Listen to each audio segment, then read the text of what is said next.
Morning, guys. Today I'm going to read to you the chapter 2 of How Full is Your Bucket? And we're going to do another reading response. I'm going to put the phone down because I don't want to look at myself and I'd rather you listen to my voice. Here it is. This is chapter 2. It's called Positivity, Negativity, and Productivity. Most of us will never endure the kind of psychological torture that the American POWs suffered during the Korean War. Yet, we all experience positive and negative interactions every day that influence how we feel and behave. Even though these interactions are commonplace and often undramatic, they still matter. It's true that most of our negative experiences will not kill us, yet they can slowly but surely erode our well-being and productivity. Fortunately, positive experiences, or bucket filling, can be even more powerful. Bucket filling in organizations. Although bucket filling goes far beyond the concepts of recognition and praise, these are two critical components for creating positive emotions in organizations. In fact, we have surveyed more than 15 million employees worldwide on this topic. Our analysis found that individuals who receive regular recognition and praise increase their individual productivity, increase engagement among their colleagues, are more likely to stay with their organization, receive higher loyalty and satisfaction scores from customers, and have better safety records and fewer accidents on the job. To put this in perspective, think about the greatest recognition you have ever received in the workplace, or at school in your case. Chances are it caused you to feel better about your organization or about school, and in turn become more productive. Great recognition and praise can immediately transform a workplace, and just one person can infuse positive emotions into an entire group by filling buckets more frequently. Studies show that organizational leaders who show positive emotions have work groups with a more positive mood, enhanced job satisfaction, greater engagement, and improved group performance. One CEO we know, Ken, claims that bucket filling is his secret weapon as a leader. He has developed very targeted ways to increase positive emotions in the large organization that he runs. In Ken's frequent travels around the world, he always stops by his company's local offices, and he doesn't visit to hover over his employees or just to meet with upper management. Instead, his primary intent is to energize the people in each workplace.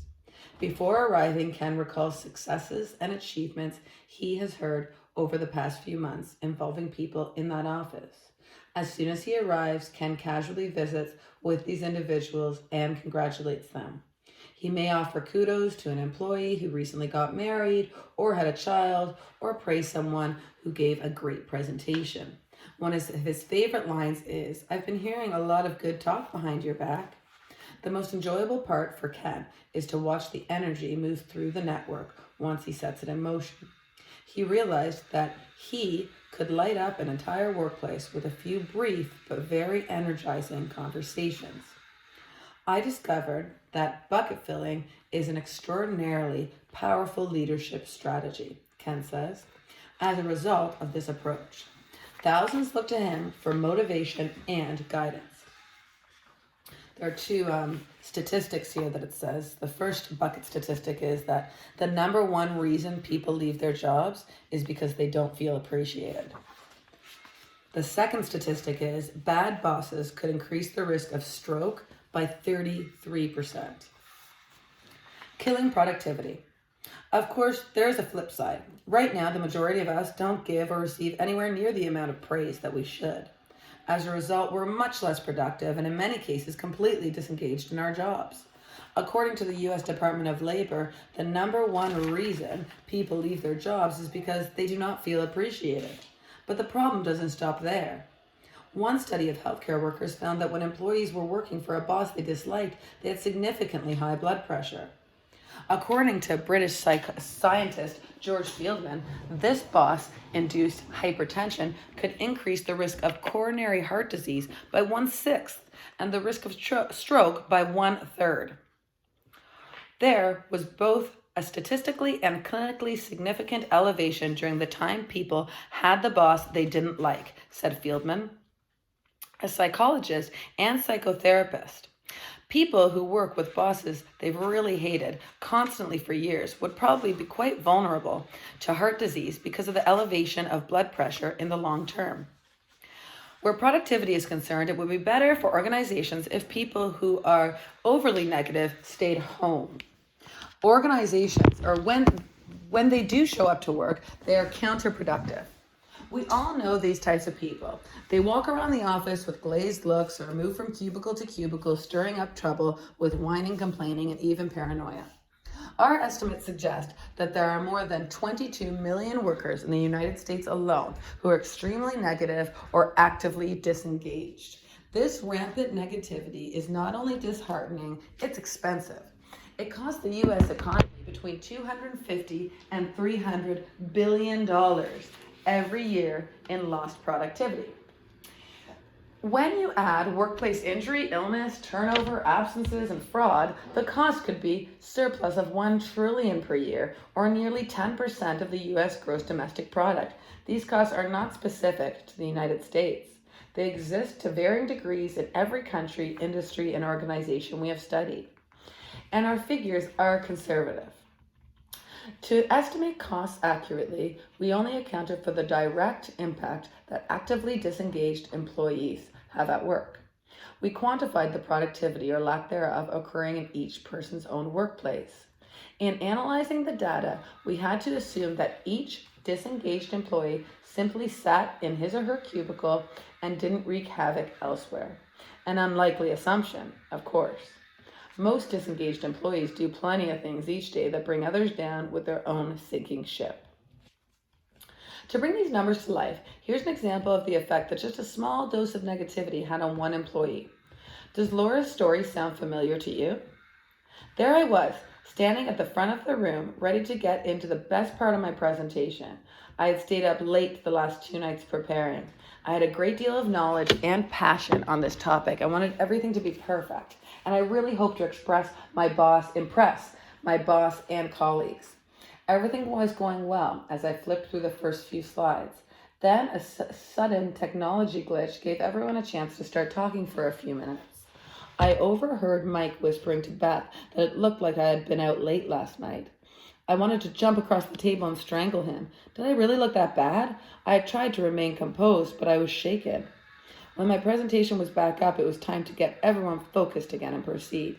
As I tried desperately to regain everyone's attention, my insecurities grew. Were my first few points so boring that they were dreading the next part? Or did I look so bad that it was undermining my credibility? Finally, my boss realized that I was about to have a breakdown and refocused everyone's attention. Unfortunately, he did it by saying, "Laura does not look very happy with us. Maybe we should pay attention now." Ouch. Sometimes I can't believe the things people say out loud. Every ounce of confidence I had mustered to give this presentation was wiped out. Things went downhill after that. A study found that negative employees can scare off every customer they speak with for good.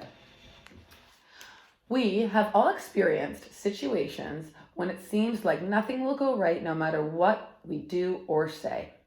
Maybe you feel like everyone is out to get you, and you even start to fixate on negative things about yourself. Spiraling downward isn't hard to do when your bucket is being emptied. Not only do you feel down, but you are less productive because of it, and you bring others down with you by reactively dipping from their buckets. When you interact with people on these days, they quickly sense and are affected by the negativity you radiate. It's not easy to hide. In fact, it's highly contagious. It is possible for just 1 or 2 people to poison an entire workplace. Scaring off customers. Not surprisingly, work groups drained by excessive bucket dipping aren't only less productive and less profitable, they also have higher turnover, more accidents on the job, and lower customer satisfaction and innovation and quality scores. And negative employees scare off customers. Think about the last time you called the customer service line and were treated poorly. After this experience, you might have said to yourself, "I am never doing business with that company again." If you're really angry, you might have told others about your experience and recommended that they stop doing business with the company as well.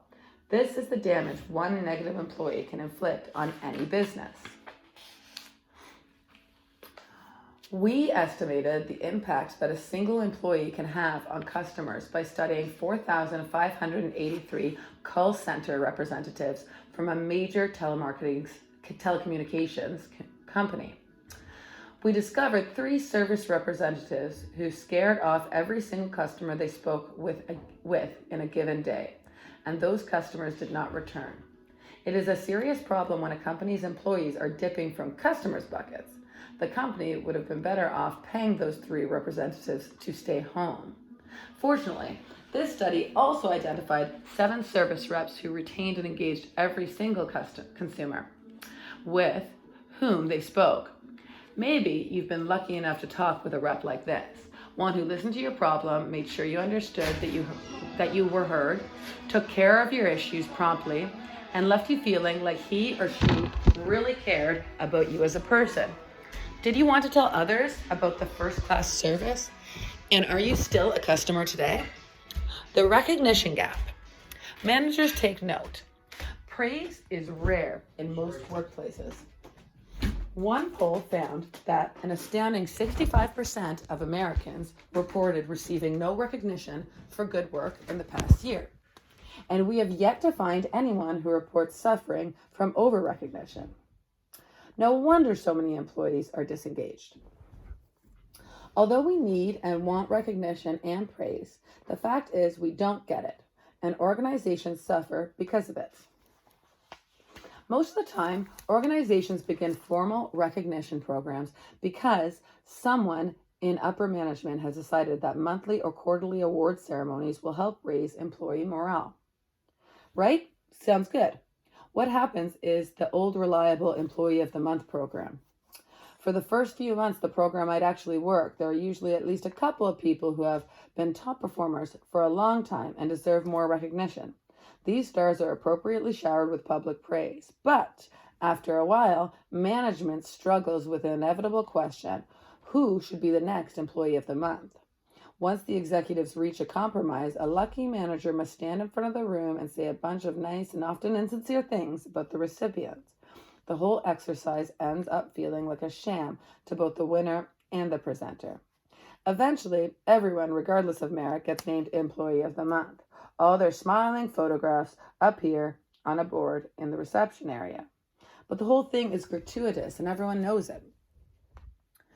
The one who feels the worst, of course, is the employee who receives their recognition last. Why wouldn't he? Management waited months or maybe more than a year to praise his great work, which probably feels about as good as being picked last for a team in gym class. Of course, some organizations do provide meaningful, deserved, and individualized recognition. Sincere and meaningful bucket filling increases the morale of any organization, including school. Managers and employees who actively spread positive emotions, even in small doses, will see the difference immediately. And creating that difference can be inexpensive or even free. All it takes is a little initiative.